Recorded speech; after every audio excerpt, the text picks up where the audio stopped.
Welcome. This is the periodic table. It has 118 elements, 94 natural and 24 man-made. But today, we're only going to look at the first 20 elements.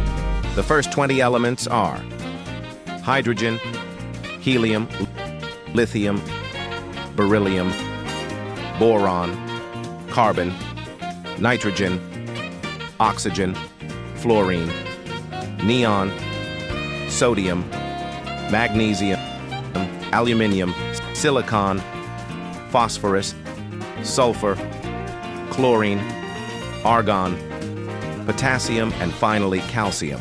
All elements have their own special properties and are made up of one type of atom.